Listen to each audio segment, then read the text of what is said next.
Bem-vindos a mais um episódio de E aí, professor? Olá, Walter. Olá, Martin. Como você vai?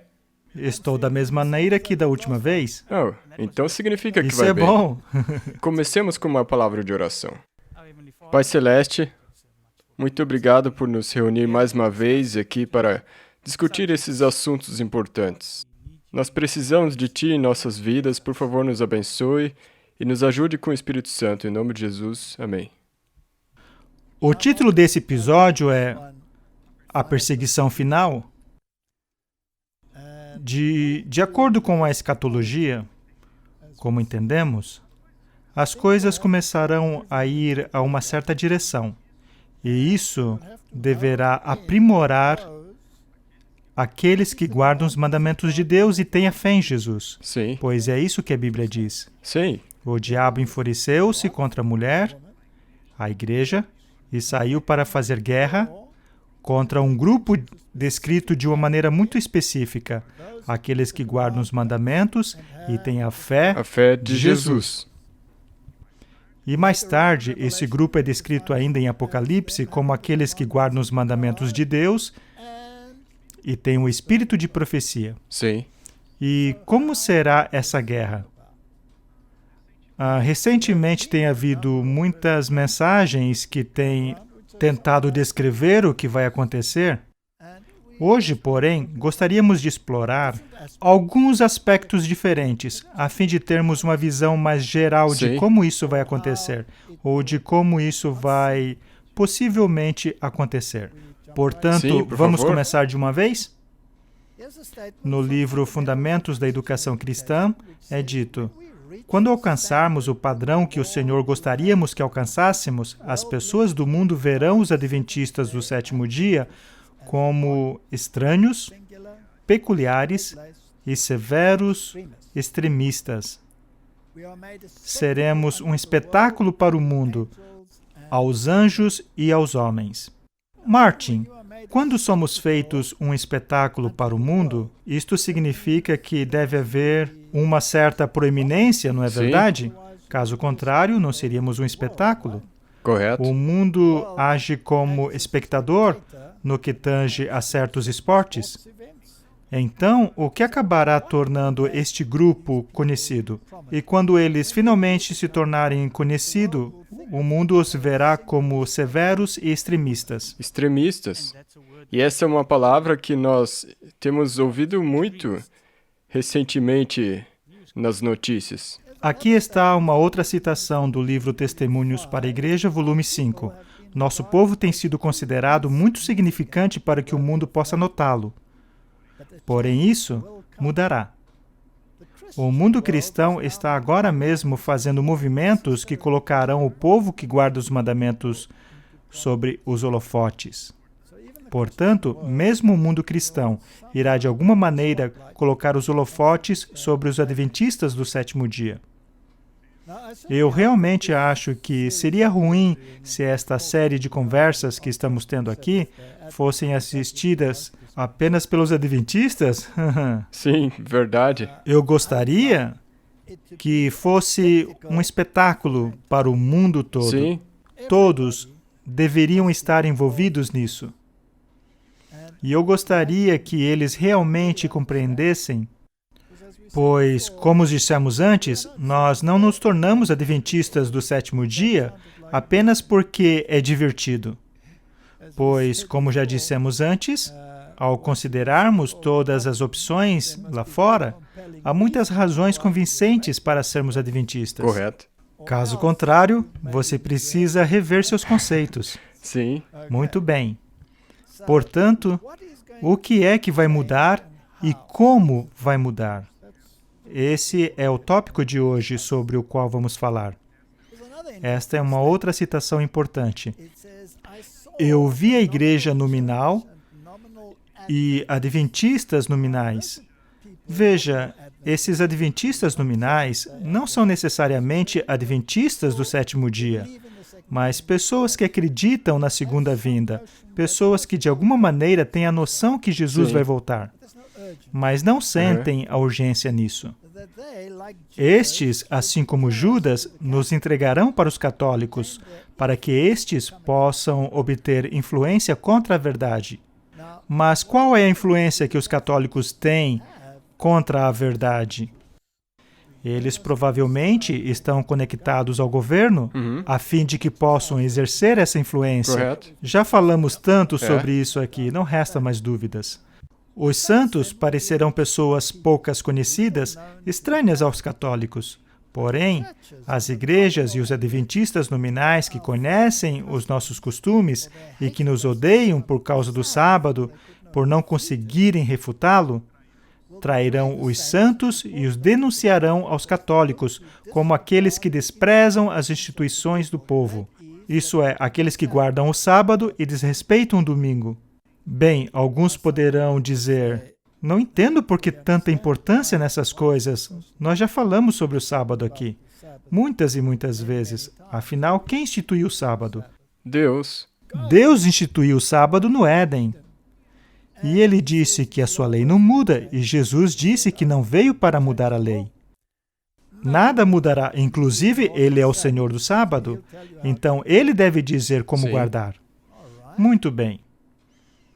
Agora, os adventistas se tornarão conhecidos. Por quê? Porque os adventistas têm esta teologia de que precisam ser um povo separado. Bem, o termo separado, hoje em dia, no mundo em que vivemos, não soa como algo muito bom. Não. Inclusividade é o que o mundo precisa hoje. Solidariedade. Não é o que todos dizem? Sim. Separado, porém, é algo totalmente diferente. Veja, as igrejas que estavam totalmente separadas antes se uniram depois dos movimentos ecumênicos. Martin, você sabia que a Igreja Católica não faz parte do movimento ecumênico? Por que não? Porque eles seriam a igreja-mãe. O movimento ecumênico é para as igrejas separadas. Portanto, existe um corpo que lida com as igrejas separadas e trabalha em parceria com o movimento ecumênico. Mas se a Igreja Católica fosse parte do movimento ecumênico, isso implicaria que ela também estaria em falta. Portanto, há dois corpos, e o movimento ecumênico foi criado a fim de trazer as igrejas separadas de volta para Roma. Ok. Portanto, é por isso que ela diz, não sofrerei perdas de filhos. Agora, a Igreja Adventista do Sétimo Dia não faz parte oficialmente do movimento ecumênico. Isso não significa, porém, que elementos na igreja Sim. não estão participando de atividades ecumênicas.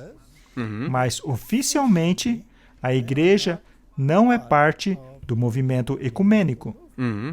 Mas alguns não aprendem isso, porque eles veem muitas conexões entre líderes da igreja e a Igreja Católica, assim como as outras igrejas também. Então, acabam achando que a igreja faz parte desse movimento. Sabe, Martin, a posição oficial é o que conta, e não o que indivíduos fazem. Portanto, contanto que apenas indivíduos se associem ou mesmo acabem participando dele, isto não altera de forma alguma a posição oficial. Correto. Para aqueles que gostariam de entender melhor isso, aqui está a página oficial de nossa igreja, www.adventistas.org, e há um artigo nesta página sobre o movimento ecumênico. E ele é cuidadosamente escrito e diplomaticamente escrito. Ainda assim, o texto diz claramente que existem certas questões que não se encaixam com a ideologia do adventismo. Isso quer dizer que, oficialmente, nós não fazemos parte disso, mas não quer dizer que não vamos dialogar. Correto. Desculpa, eu só gostaria de também incluir, você mencionou pessoas, mas também instituições, ou qualquer... Correto. Não há nenhuma decisão eclesiástica de que essa igreja, como um corpo, faz parte do movimento ecumênico. E é sobre isso que devemos nos basear. Essa é a posição oficial, não importa o que indivíduos façam. Assim, tendo esclarecido essas coisas, qual é a posição oficial de nossa igreja em relação à Igreja Católica? Aqui temos mais um documento oficial, muito bem escrito, da página adventistas.org. E os adventistas do sétimo dia consideram todos os homens e mulheres iguais à vista de Deus. Rejeitamos todo tipo de intolerância contra raças, nacionalidades ou credos religiosos. E isto é muito bom, porque, afinal, todo indivíduo é um agente livre e deveria ter a liberdade de tomar decisões morais de acordo com sua consciência. Mas a nossa pergunta é, qual é a posição oficial em relação à Igreja Católica? E, apesar do documento não ser muito direto a respeito disso, ele diz claramente que não é possível desconsiderar a história da Igreja Católica Romana no que diz respeito às razões pelas quais o mundo a considera do jeito que considera. E nas entrelinhas é possível ver que há uma separação bem distinta no que se refere a ideologias. Sim. Portanto, nossa posição oficial é que nós não somos um com Roma. Não. A posição oficial é essa. A mesma posição de quando começou. Sendo assim, quando alguns decidem obter uma relação íntima com Roma, não estão de acordo com nossa posição oficial.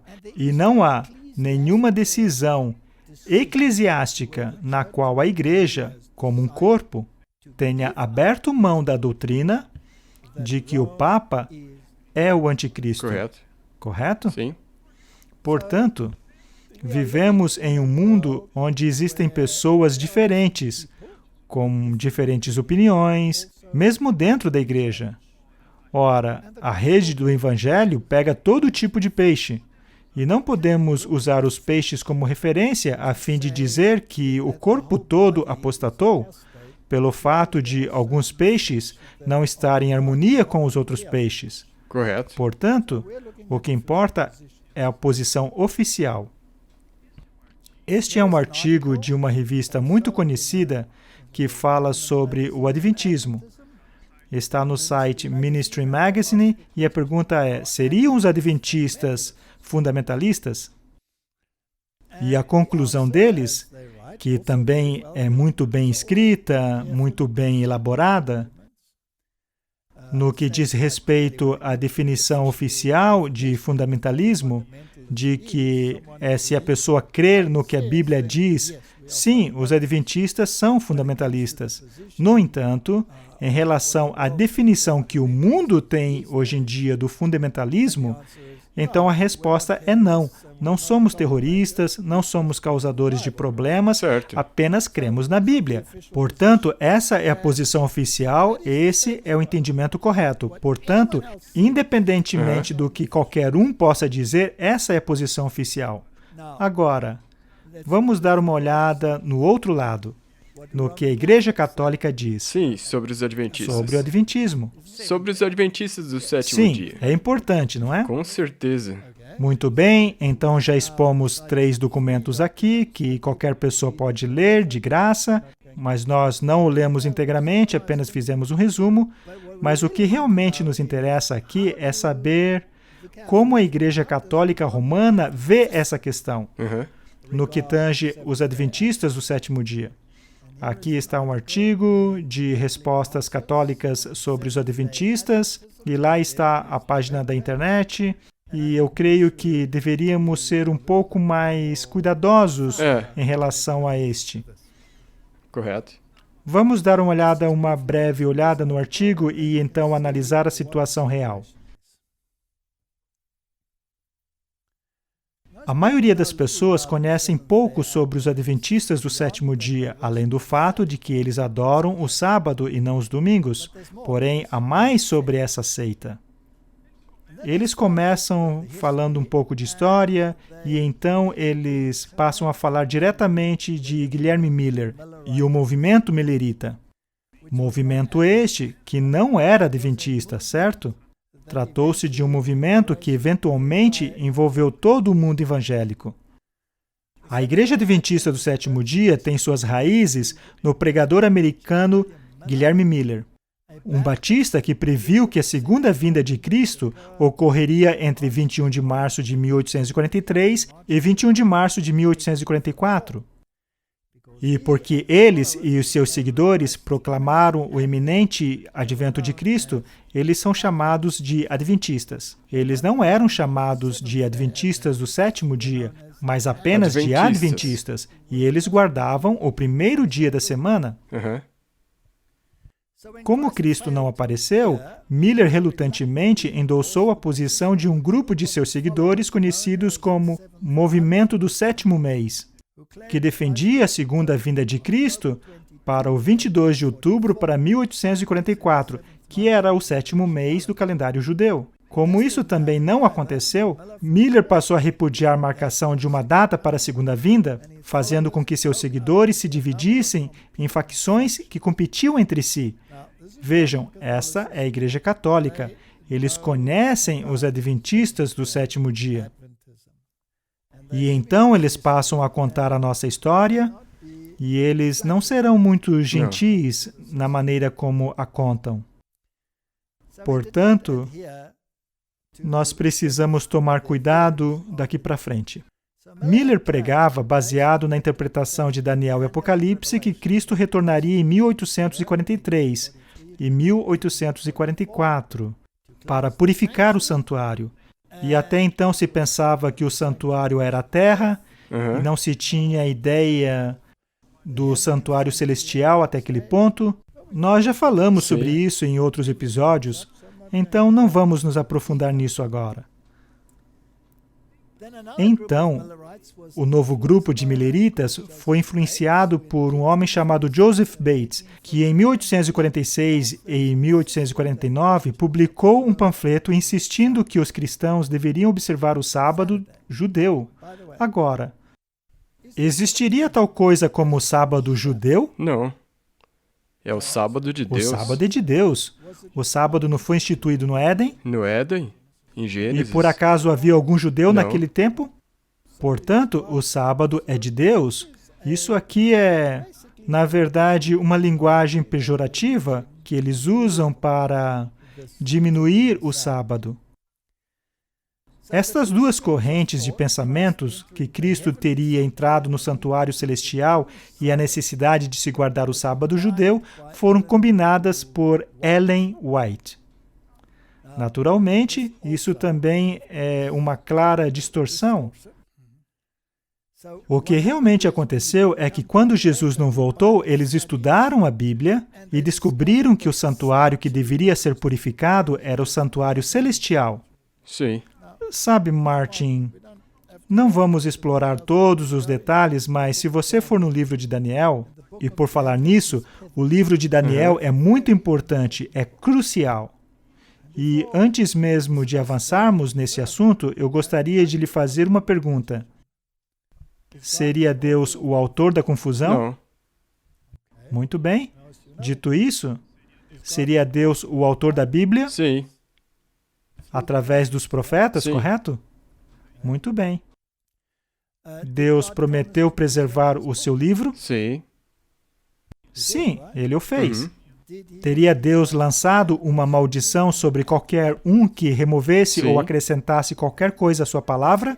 Espera ele que creiamos em sua palavra? Nem só de pão viverá o homem, mas de toda palavra Não que só de sai pão da boca de viverá o Deus. homem. De Deus. Outra questão. E poderia Deus nos responsabilizar por não guardarmos a palavra, se ele não preservou a palavra? Não. Tem certeza? Sim, porque senão não teria nem por onde Não há começar. base, exatamente. Portanto, a inspiração sem a preservação preservação. é inútil. Sim, Portanto, precisamos crer que Deus preservou a sua palavra. A posição do mundo protestante, quando foi iniciado por Lutero e outros reformadores, era de que toda a doutrina deveria ser baseada na palavra de Deus e que era o padrão e a norma. E é claro que Roma se opôs a isso. sim.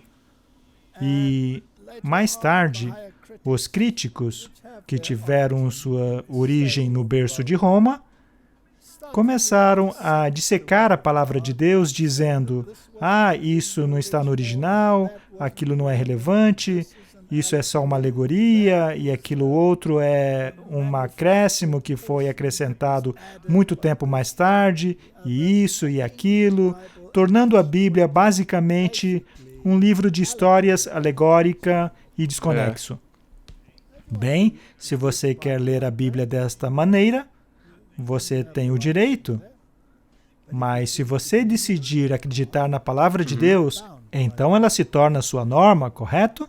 Portanto, há duas ideologias aqui. Portanto, a entrada de Cristo no santuário celestial, segundo ele, teria sido uma ideia acrescentada por Ellen White. Então, será que o sacerdote terrestre entrava no santuário terrestre? Sim. E ele era um tipo de quem? Cristo. Cristo. E teria Cristo entrado no santuário celestial? Sim. O que o livro de Hebreus nos diz a respeito? Exatamente. Que temos um sumo sacerdote que entrou no santuário céus. celestial. E ele não está lá intercedendo a nosso favor? Sim. Isso é bíblico. Este texto parece ter sido escrito por um maluco. É o que parece. Pois ele ignorou a Bíblia completamente aqui. Muito bem. Vamos continuar. Eles também falam da propaganda adventista. Ellen White alega ter recebido a primeira de suas centenas de visões em dezembro de 1844. Ela ganhou reconhecimento no círculo adventistas como profetisa e se tornou a líder da igreja. Mais uma vez, temos uma distorção. Sim, ela alegava ser, na verdade, mais que uma profetisa. E já discutimos isso aqui. Já discutimos a luz maior e a luz menor, as pessoas podem assistir alguns episódios, e nós acreditamos desta maneira. Uma vez que todos os critérios bíblicos aplicados a um profeta se aplicam a essa mulher. Correto. Mas ela não era a líder da igreja. Não. Foram designados líderes e ela era parte desse time. Sim. Muito bem. Seus livros mais importantes, especialmente O Desejado de Todas as Nações e O Grande Conflito, são frequentemente republicados por editoras adventistas em vários formatos, que geralmente aparecem em diferentes capas e títulos. E então eles dizem: adventistas são normalmente vistos com suspeita por outros evangélicos. Veja, nós já lemos aquelas citações que as outras igrejas não vão olhar para os adventistas com bons olhos. Correto. E aqui ele reconhece que este certamente é o caso. Sim. Isto nada mais é do que o cumprimento da profecia, correto? Sim. Eles a consideram muito fanática. Muitos líderes evangélicos têm afirmado, olha que interessante, incorretamente, que os adventistas não são cristãos, apesar de eles acreditarem na divindade de Cristo, praticarem uma forma trinitariana válida de batismo. Muito bem. Em relação às crenças adventistas, diz aqui que os adventistas concordam com muitas doutrinas católicas, incluindo a Trindade. Mais tarde veremos que a visão adventista sobre a Trindade é diferente da Igreja Católica. Portanto, eles não estão corretos aí. Não. Eles estão se valendo de apenas uma palavra para aplicar um critério que não é necessariamente verdadeiro. Não. A divindade de Cristo? Sim, nós cremos na divindade de Cristo. O nascimento virginal? Sim, nós cremos nisso. A expiação? Sim, nós cremos na expiação, mas não na versão católica da expiação. Correto. Porque na visão católica, Cristo nunca morreu por Sim. você, enquanto que na versão protestante, Cristo morreu por você. Então, essas são algumas afirmações deles. A ressurreição física dos mortos, sim, nós cremos nisso. A segunda vinda de Cristo, também cremos. Eles usam uma forma válida de batismo. Eles creem no pecado original. Espera um pouquinho. Nós não cremos na doutrina do pecado original, defendida pela Igreja Católica, na qual herdamos o pecado de Adão. Não. Não. De acordo com as Escrituras, nós herdamos a sua natureza pecaminosa. Portanto, isto não está correto. E eles também refutam o ensinamento evangélico de que alguém não pode se perder uma vez que já tenha sido salva. Eles não acreditam no uma vez salvo, sempre salvo. Portanto, este parágrafo tem alguns erros e algumas verdades. Sim. Mas, infelizmente, essa igreja defende doutrinas falsas e estranhas. E é importante que as pessoas entendam isso. Nós já vimos vários erros neste documento. Sim, e é aqui que você tem que prestar atenção. Sim, Porque se eles dizem que essas são as doutrinas estranhas e falsas, então será por isso que você será responsabilizado. exatamente. Então, quais doutrinas estranhas e falsas são essas? Entre elas estão: a Igreja Católica é a prostituta e Babilônia. Ora, não são apenas os adventistas que pensam assim. Não. Martinho Lutero pensava assim. Todos os reformadores, na verdade, todas as igrejas protestantes pensavam assim antes de entrarem no movimento Correto. ecumênico. Portanto, este não é um falso ensinamento, porque o profeta Daniel, que aliás, eles denigrem, também diz isso. Sim. Quando você lê Daniel capítulo 7 e o livro Romanismo e a Reforma, é dito que esta interpretação cabe como uma chave em um cadeado e diz que não poderia ser ninguém mais, ninguém menos que a Igreja Católica.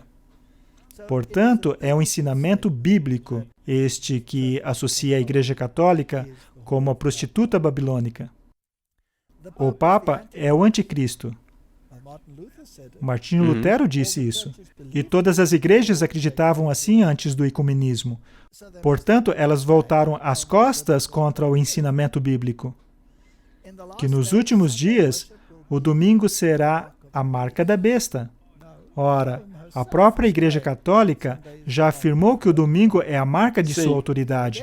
Portanto, essa é uma falsa maneira de colocar a situação. Eles continuam dizendo que os adventistas creem que haverá um futuro milênio no qual Satanás ficará perambulando pela terra enquanto os cristãos estão no céu com Cristo.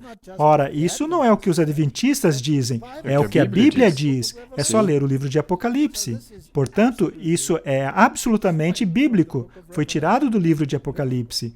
No entanto, a Igreja Católica não acredita em um milênio no qual Satanás ficará perambulando pela terra. Eles acreditam que chegará um milênio no qual a Igreja Católica passará a reinar. E é por isso que não acreditam nos adventistas. Sim. Os adventistas também creem que a alma dorme entre a morte e a ressurreição. A Bíblia ensina isso. Apenas porque as igrejas por aí não querem aceitar este fato, pois escolheram voltar para Roma, não torna essa crença errada. Martinho Lutero acreditava no sono da alma. Tyndale acreditava no sono da alma. A igreja primitiva também cria assim, mas se recusam a colocar em seu catequismo porque preferem a falsa doutrina de Roma, na qual você é uma alma desencarnada quando morre. Então, É assim que a Bíblia ensina? Sim.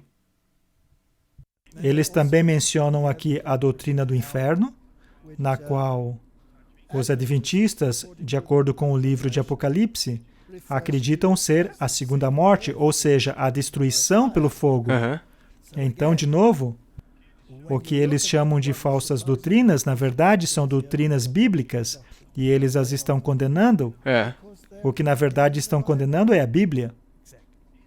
Exatamente. Os adventistas também concordam com os dois shibboleths protestantes. Sola a Escritura, somente a Bíblia, é a norma da fé. E sola fide, justificação somente pela fé. Ora, esta é uma afirmação muito pejorativa. Vejamos a definição da palavra shibboleth, rapidamente. Segundo a definição do dicionário, a palavra shibboleth é um costume, princípio ou crença que distingue uma classe ou grupo de pessoas, especialmente um costume antigo e antiquado, que não é mais importante. Então, o que a Igreja Católica está dizendo é que as duas doutrinas, Sola Escritura e Sola Fide, que a Bíblia e a Bíblia somente e que somente pela fé são crenças ultrapassadas e que não devemos mais crer nelas. Isso está em contradição absoluta. Eles estão contra os claros ensinos da Bíblia. Pela fé sereis salvos, não pelas obras, pela fé. Sim, correto. Inacreditável. Portanto, fica claro que a Igreja Católica não é uma igreja bíblica, uma vez que eles negam essas doutrinas óbvias e tão claras. Outros protestantes, especialmente os conservadores evangélicos e fundamentalistas, geralmente atacam os adventistas neste ponto, alegando que eles, na verdade, não os seguem, o que seria uma prova de que são uma seita. O que as outras igrejas querem dizer é que os adventistas se contradizem ao defender a guarda dos mandamentos. Sim, então eles dizem que nós somos baseados nas obras. Salvação pelas obras, mas a guarda dos mandamentos não é o meio pela qual você é salvo, mas é o resultado da sua salvação. Se você me ama, guarda os meus mandamentos. Aquele que diz que me ama e não guarda os meus mandamentos é um mentiroso, e a verdade não está nele. Assim sendo, sejam os adventistas execrados pelos evangélicos por guardarem os mandamentos, ou sejam execrados como uma seita pelos católicos, porque afinal defendem a sola Escritura e a sola Fide, não torna os adventistas errados, mas faz deles antibíblicos. Então, nesse ponto, eu vou ter que concordar com Paulo, que disse, se pela definição deles é isso que é uma seita, então eu estou feliz de fazer parte dessa seita. Então faço parte de uma seita, que assim seja. Bem, vamos continuar. Os católicos podem achar que o anticatolicismo faz parte apenas da ala radical dos adventistas. Infelizmente, não é o caso. Adventistas que são moderados em relação ao catolicismo são a minoria. O anticatolicismo caracteriza a denominação, já que esta está mergulhada nos escritos supostamente inspirados de Ellen White. Vocês entenderam o grande sarcasmo aqui, não? Alguns exemplos irão ajudá-los a entender a dimensão do problema. E então eles continuam mostrando algumas citações de Ellen White sobre o porquê a Igreja Católica Romana seria a Babilônia, mãe de todas as prostitutas, e ela é muito direta, assim como Lutero, e Tyndale, e Melanchthon, e qualquer outro reformador. Ela está em muito boa companhia. Isso não faz dela uma falsa profeta. Então, não precisamos ler todas, mas ela claramente diz que o Papa é o anticristo. Sim, está no grande conflito. Você pode ir lá e ler. Vejam que essas citações não são tiradas de um livro obscuro de Ellen White que ninguém lê. Eles pertencem ao livro mais famoso de autoria dela, O grande conflito. Eles estão plenamente cientes disso. Será que eles estão contentes com isso? Não. Não. Então, eles têm uma sessão sobre escatologia adventista. Os adventistas são basicamente consumidos pelo conceito dos últimos dias. Bem, a Bíblia tem muito a dizer sobre os últimos dias. O livro de Apocalipse nos diz exatamente o que vai acontecer nos últimos dias. E Jesus Cristo nos exorta a ler o livro de Daniel. E há uma bênção especial àqueles que estudam o livro de Apocalipse. Então, não deveríamos nós ser consumidos por isso? Com certeza. Muito bem, então podemos pular esta sessão. Então, ele faz essa afirmação. Os adventistas do sétimo dia não podem mudar suas visões sobre a Igreja Católica sendo a prostituta Babilônia, sem antes admitir que estão errados em relação ao domingo. Ela não pode admitir que a adoração ao domingo é a marca da besta, sem antes mudar suas visões sobre o sábado judeu. Os adventistas não podem deixar de ser anticatólicos sem antes deixarem de ser adventistas do sétimo dia. Na mosca. Sim. Essa citação está corretíssima. Então, se rejeitarmos a visão adventista de que Roma é anticristo, então rejeitamos a visão protestante. Em outras palavras, se as igrejas protestantes mudaram sua visão sobre este assunto, não é a igreja adventista que apostatou em relação a este assunto, mas são as igrejas protestantes que estão abrindo mão de suas raízes, Sim. justamente a razão pela qual elas eram protestantes. Devido à sua crença em batismo válido e na divindade de Cristo e na doutrina da Trindade, que, aliás, não é a mesma da Igreja Católica, certo? Porque, afinal, servimos a um Deus pessoal e não a um Deus panteísta. Correto. Os adventistas do sétimo dia são cristãos. Quanta gentileza! Porém, os cristãos, uma vez separados da igreja que o nosso Senhor fundou, correm o risco de ser jogados de um lado para o outro, carregados por qualquer ventos de doutrina. Basicamente, eles dizem: desistam de suas doutrinas, voltem para o redil, abandonem sua fé na palavra de Deus e aceitem as nossas tradições e assim nós o aceitaremos. É isso que eles querem dizer.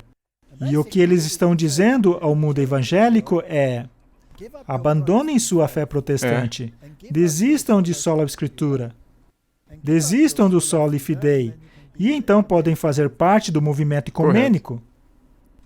É exatamente assim que é. A grande pergunta é: quais são os únicos protestantes consistentes que sobraram?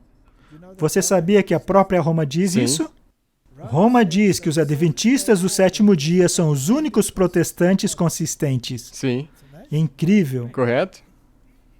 E eles dizem que se você realmente quer ser um protestante, então você deveria guardar o sábado e se tornar um adventista do sétimo dia. Eles falam exatamente desse jeito. Exatamente isso. E enquanto nos diz... E por que eles falam assim? Porque é a verdade. E porque eles conhecem quem é o inimigo deles. Eles sabem exatamente quem é o inimigo final. Você acha que eles nos darão uma atenção especial? Com certeza. Muito bem. Martin, vamos pular para os tempos modernos, eventos atuais. Sim, porque nós vimos como Roma vê os adventistas do sétimo dia. Correto? E também já mostraram como os evangélicos veem os adventistas, correto? Porque nos pontos em que os evangélicos não acreditam exatamente como a Bíblia ensina, eles diferem dos adventistas. E nas citações que nós vimos hoje, no começo, diz que os adventistas do sétimo dia não eram um grupo muito visível. Mas também diz que, no final, eles se tornariam mais visíveis. Agora, dentro daquele artigo, o que os incomodava mais? O fato de os adventistas proclamam, assim como os reformadores, que Roma é o anticristo. Eles também são um pouco avessos a visão de que, antes do milênio, Jesus voltará e destruirá todos aqueles que não entrarem em conformidade com aqueles que guardam os mandamentos de Deus e têm a fé em Jesus. Portanto, os mandamentos de Deus e a questão do sábado serão assuntos proeminentes. Portanto, isso gerará muita contenda, pois agora o que está em jogo, na verdade, é uma questão de autoridade. Se você guarda o sábado, isso quer dizer que a Bíblia é a sua autoridade. Mas se você guarda o domingo, então Roma é a sua autoridade. Sim. É um conflito de autoridades. Então, esses artigos que discutiremos agora foram discutidos em outros fóruns também. Mas eles são muito importantes, então vamos dar uma olhada. Este artigo aqui diz como uma nova religião poderia surgir das cinzas do Quênon. Ora, mas o que isso tem a ver com o Adventismo? Se o passado nos ensinou alguma coisa, é de que falsas profecias e previsões frustradas nem sempre significam o fim de movimentos sociais radicais. Movimentos sociais radicais. E esses são os chavões que nós captamos. Nós lemos no outro extremistas, fundamentalistas, seitas. Essas palavras que nós procuramos. E então, eles vão de Quênon para o pregador fazendeiro batista de Nova York, Guilherme Miller. Mas o que Guilherme Miller tem a ver com Quênon? Ele pregou que o retorno de Jesus era iminente. Suas profecias foram largamente baseadas nos estudos bíblicos de Daniel, e isto é importante. Sua interpretação o fez concluir, pelo menos no começo, que Cristo retornaria em um ponto entre março de 1843 e 1844, quando março de 1844 passou sem a aparição de Cristo e seus anjos no céu. Miller escolheu uma outra data, 18 de abril de 1844, que também passou sem nenhum incidente cósmico ou intervenção divina. Um seguidor de Miller, Samuel Snow, propôs uma terceira data, em outubro, mas a data do julgamento não chegou. Então os milleritas se dissolveram. Um grupo, porém, começou a alegar que eles estavam errados somente em parte, que as profecias não eram sobre a segunda vinda de Cristo e o fim do mundo, mas sim sobre a purificação de um santuário celestial. A profecia de Daniel diz claramente que o santuário seria purificado. Sim. Mas eles não entendiam claramente o que era esse santuário. Não. A Bíblia tem tanto a dizer sobre o santuário. E essa é a verdade que tem que ser redescoberta. Sim, e houveram razões pelas quais Deus permitiu que isso acontecesse. E Deus permitiu. E eu acho que Deus permitiu isso até mesmo para o último ataque que haverá de vir sobre o povo de Deus. Não foi um evento terrestre, mas um celestial. E isso explica porque para nós, meros humanos, pode parecer que nada aconteceu.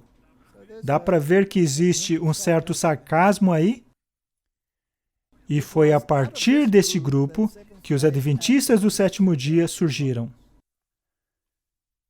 Ironicamente, as profecias de Daniel, que formaram a base para os milleritas e muitas outras profecias sobre o fim do mundo, foram todas um produto de expectativas frustradas. Apesar de se passar no 6º século antes de Cristo, Daniel, na verdade, foi escrito durante o reino do rei Seleucida, Antíoco Epifânio IV, em 175 a 164 a.C.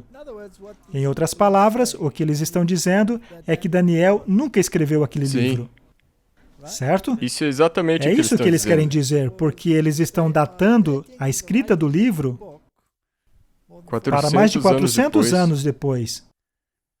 E de onde está vindo isso? Está vindo dos autocríticos, que estão procurando desacreditar o livro de Daniel.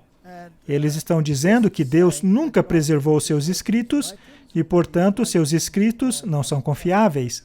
Esta é a visão da Igreja Católica. Sim. E está completamente errada. Certo.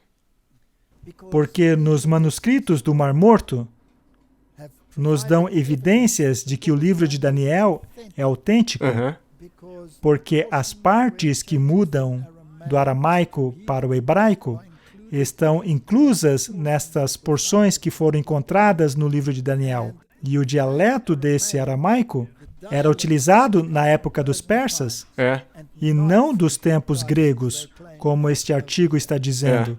Portanto, o livro de Daniel é autêntico em relação aos tempos que a Bíblia diz, e não aos tempos em que esses críticos dizem.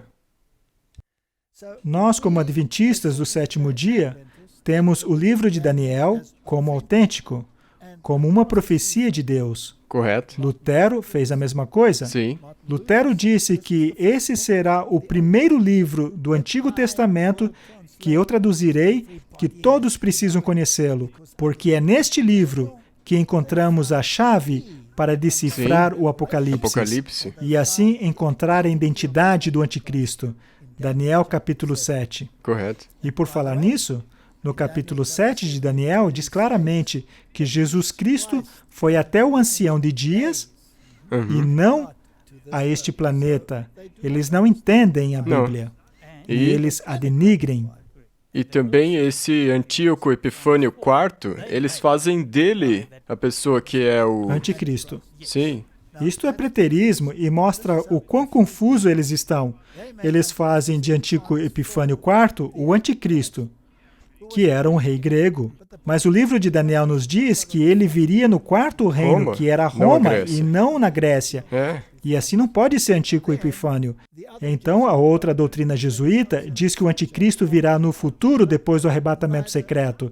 E nada disso é bíblico. E tudo isso aí vem de Roma. Com certeza.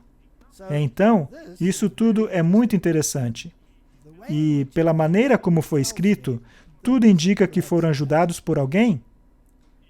E, a julgar pelas doutrinas que estão sendo postas aqui, eu não me surpreenderia se tivesse o dedo de um jesuíta neste artigo. Ou, ao menos, sua influência. Mas eu não tenho certeza, não estou afirmando. As datas eram muito específicas, e depois da primeira data para a restauração do templo, dada em Daniel 1:8-12, ter passado sem nenhum incidente, um segundo autor foi forçado a mencionar uma segunda profecia, a fim de corrigir o engano. É uma completa distorção. Sim. Nós já falamos sobre Daniel 7, não vamos falar aqui agora. Ele é totalmente claro sobre quem é o anticristo e quando E como você disse, o que eles acabaram de dizer é que você não pode ter confiança na Bíblia, porque um dos livros dela é uma bagunça total. Correto? Mais um artigo. Como o QAnon usa a religião a fim de iludir os cristãos distraídos. O FBI classificou o QAnon como uma ameaça de terror doméstico e um memorando interno do FBI alertou que teorias da conspiração motivadas por extremistas domésticos, num todo ou em parte, podem eventualmente cometer atividades criminosas. Mais uma vez aqui, eles estão dizendo que o QAnon é uma organização baseada em uma teoria da conspiração, baseadas em profecias que nunca se tornaram realidades, e imediatamente fazem a mesma coisa que o outro artigo, fazendo uma ligação ao movimento milerita. E é claro, finalmente, para os adventistas do sétimo dia. Mais um artigo. Como seitas como o QAnon respondem a fracassos vergonhosos. E, mais uma vez, linkam isso ao grande desapontamento de 1844, mais uma vez, ao movimento milerita. E isto está sendo mostrado por outros pastores, e é muito, muito importante para entender o tempo em que vivemos. De acordo com eles, qualquer grupo que tenham acreditado em profecias fracassadas, entre aspas, já se enquadram na categoria de conspiracionistas. Sim. E quase que dá para dizer terroristas. Exato. Porque é com isso que eles estão tentando ligar o tempo Correto? inteiro. Sabe o que é fascinante, Martin?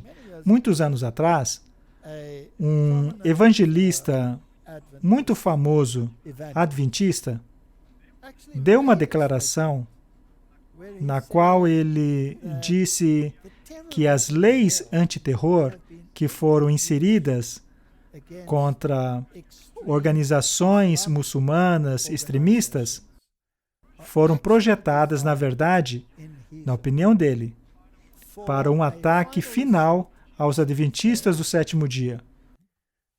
E eu concordo com ele. Eu acredito na mesma maneira. O que serviu para um grupo, eventualmente servirá para o outro grupo também. Não vamos ver todos os detalhes, mas já percebemos que essas conexões estão sendo claramente feitas. E o movimento milerita e os adventistas do sétimo dia estão sendo postos em evidência. Sim, em destaque.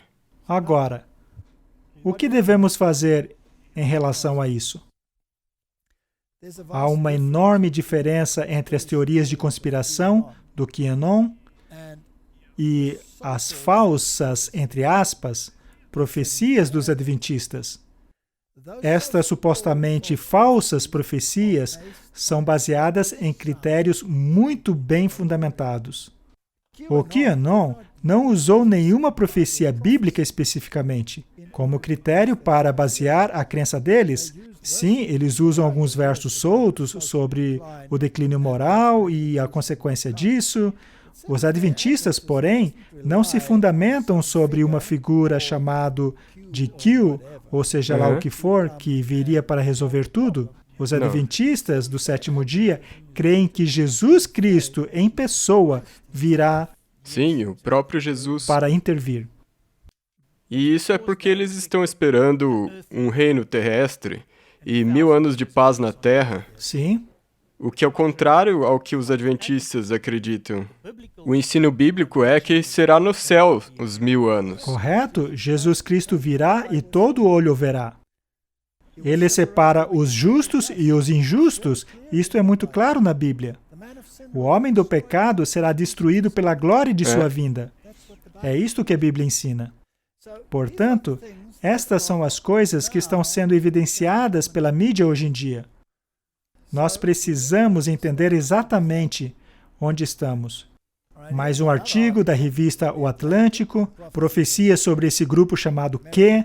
As teorias de conspiração americanas entram em uma fase perigosa. Nós não temos que ler tudo, mas, mais uma vez, eles estão linkando com Guilherme Miller. Os milleritas se tornaram adventistas. Eles dizem que assim como QAnon teve falsas profecias, os adventistas também têm falsas profecias. Essa gente não tem conserto, dizem eles. É incrível, não é? Mais um artigo. O grupo QAnon levou um grande golpe com a eleição do Biden, mas eles nunca irão embora. E mais uma vez fazem uma conexão com os adventistas, que descendem diretamente daqueles que no passado também fizeram falsas profecias. Só que tentar categorizar essa profecia como falsa, isso não a torna falsa. Então, Martin, se essas coisas serão usadas contra os adventistas do sétimo dia, e que aqueles que pregam que Roma é o anticristo, e que qualquer movimento que una a igreja e Estado é um sistema condenado por Cristo, especialmente quando esse sistema faz leis contra as leis de Deus. Então, este movimento precisa ser erradicado para que esse sistema possa estabelecer o reino dele. Os adventistas se tornarão o foco. Mas a pergunta é, será que a mídia está começando a evidenciá-los? Com certeza. Para muitos, eles não passam de um grupo obscuro, mas será que um dia se tornarão um grupo conhecido? Não vamos ler o artigo todo, mas, mais uma vez, eles falam sobre o grande desapontamento, que creram em falsas profecias. E, no último ano, surgiu esse artigo no Catholic Herald, no qual elegeram Ellen White como a herege da semana.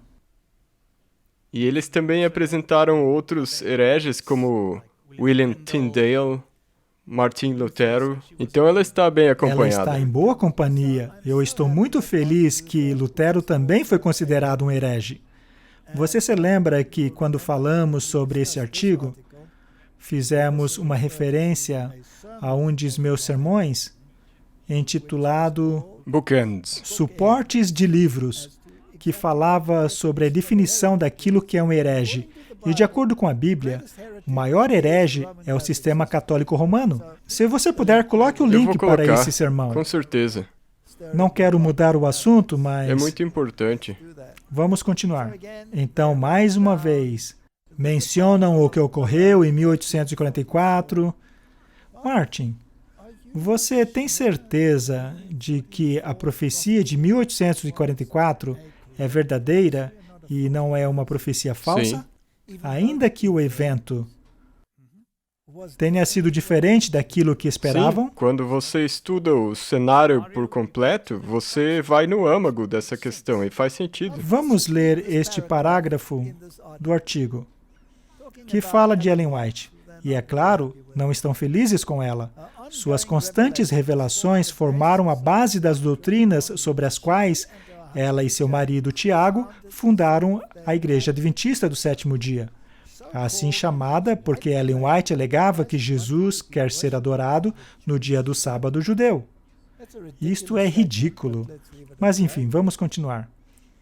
Suas doutrinas incluíam a retomada de costumes dietéticos judeus, apesar de a maioria dos adventistas serem vegetarianos hoje, a identificação do Papa como o anticristo, 3 pessoas divinas distintas, contrariando assim a doutrina ortodoxa da Trindade, e várias outras coisas. Então aqui eles estão admitindo que a visão adventista sobre a Trindade não é como a deles. Martin, ao olharmos para as profecias das 2.300 tardes e manhãs na Bíblia, que diz muito claramente no livro de Daniel que a partir da emissão do decreto para restaurar e reconstruir Jerusalém, até que o Messias, o príncipe, e então ela faz uma linha do tempo absolutamente perfeita, maravilhosa, até o nascimento de Jesus Cristo. Sim. E ali diz quando a profecia começaria, a partir da emissão do decreto de Artaxerxes, que foi em 457 a.C., e a profecia das 70 semanas, culminando em 34 depois de Cristo, com o apedrejamento de Estevão. Por que Jesus morreu no meio da última semana, 3 anos e meio depois do apedrejamento de Estevão? Sim. Ele disse que no meio da semana colocaria fim ao sistema de sacrifícios. Ora, a sua morte colocou o fim a esse sistema, porque ele se tornou o cordeiro antitipo, sacrificial. ou seja, o cordeiro do sacrifício. E Jesus disse, vão primeiro os filhos perdidos da casa de Israel e preguem o evangelho somente a eles. Foi o que aconteceu até o apedrejamento de Estevão. E então Paulo foi chamado, e Pedro teve a visão para não mais chamar os gentios de impuros. O evangelho chegou aos gentios. A profecia se cumpriu perfeitamente. Mas é claro que os evangélicos engoliram a versão católica ao pegarem a semana final e jogarem lá no futuro, para assim não afetar o povo de Deus de maneira alguma, o que é totalmente contrária à forma historicista de interpretar as profecias, que é a única forma consistente de interpretar as profecias. Mas isso não é tudo, a profecia continua até 2.300 dias, que na verdade são anos, que quando são aplicados aos 70 anos, se encaixa perfeitamente no contexto do cenário profético, do aparecimento do Messias. E essa profecia termina em 1844. E eles achavam que o fim do mundo seria aí. Mas após estudarem a profecia e a questão do santuário, eles perceberam que, na verdade, não, A terra irá passar pelo processo de julgamento. E em Daniel 7, Jesus Cristo é levado até a presença do Ancião de Dias. Portanto, estamos vivendo no tempo de julgamento, o qual é conhecido como o juízo investigativo. Mas eles dizem, isso não é bíblico. Ora, mas Jesus não disse que quando ele voltar, a recompensa estaria com ele? A Bíblia não diz que ele separaria os peixes bons dos ruins? Sim. Então, o julgamento não precisa ocorrer antes de sua vinda. Portanto, não há nada de errado com o juízo investigativo. Ele é bíblico. Sim, só estamos dando um nome para isso. Assim sendo, se o livro de Daniel for verdadeiro, essa profecia é sólida como rocha. Será que 1844 foi apenas um ano comum? Muitas coisas aconteceram em 1844. Nesse ano surgiu o Bahaísmo. O Bahaísmo diz que todas as religiões precisam se tornar uma. E todo aquele que não quiser se unir não se encaixa no sistema. Deve haver uma religião mundial. As Nações Unidas possuem uma representação bahaísta tremenda. E o parlamento das religiões mundiais defendem basicamente a mesma coisa que o bahaísmo. Ou seja, que todas as religiões do mundo devem se tornar uma. Neste ano surgiu o comunismo, quando Engels e Marx se uniram. Houve também a modernização do sistema de comunicação e transporte. Houve a primeira estrada de ferro nos Estados Unidos. Nasceu também o Código Morse neste ano, que possibilitou que o Evangelho fosse a todas as partes do mundo. Foi o ano que nasceu o darwinismo, pois em 1844, Darwin escreveu seu primeiro rascunho da origem das espécies. Então, a evolução passou a ser o Criador e não mais Deus. Foi nesse ano que o Papa condenou as sociedades bíblicas. Surgiu a Igreja Mórmon, que diz que nós somos deuses. Houve também o surgimento do Espiritismo moderno neste ano, na qual a maneira moderna do Espiritismo tornou-se popular no mundo. Houve o surgimento da teosofia, na qual Lúcifer é o verdadeiro Filho de Deus. Houve também o descobrimento dos manuscritos sinóticos, ou Codex Sinóticos, no qual todas as traduções modernas da Bíblia são baseadas, que foi rejeitada pelos reformadores, mas não pelos seus descendentes. Surge também a doutrina do arrebatamento, do dispensacionalismo, que são doutrinas jesuítas inseridas no protestantismo. Os reformadores não criam nelas. Também houve o nascimento do existencialismo. E, finalmente, ocorreu o milerismo e o adventismo do sétimo dia. A doutrina do sábado foi resgatada nesse exato ano. Então, quais dessas coisas são baseadas na verdade e quais são baseadas na mentira? Parece que a mídia só ataca o milerismo e o adventismo do sétimo dia, enquanto todo o resto é aceito. Interessante, não é estranho? Né? Eu acho estranho. Vejamos o que o Espírito de Profecia diz sobre Guilherme Miller. Deus direcionou a mente de Guilherme Miller para as profecias e deu a ele grande luz sobre o livro do Apocalipse. Se as visões do livro de Daniel fossem compreendidas, então o povo poderia ter um melhor entendimento das visões de João. E no tempo certo, Deus moveu o seu servo escolhido, quem com clareza e no poder do seu Espírito abriu as profecias e mostrou a harmonia das visões de Daniel e de João, e de outras porções da Bíblia. Impressionou o coração do povo com os alertas sagrados e solenes para a preparação da vinda do Filho do Homem.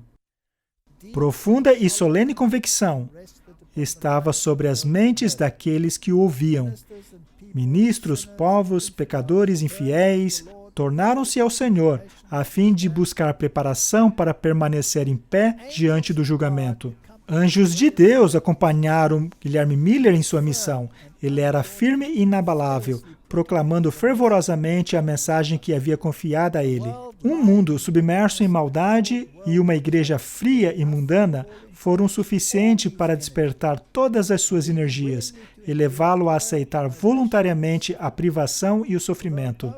Apesar de contrariados por professos cristãos deste mundo e esbofeteado por Satanás e seus anjos, ele não deixou de pregar o Evangelho eterno às multidões onde quer que fosse convidado.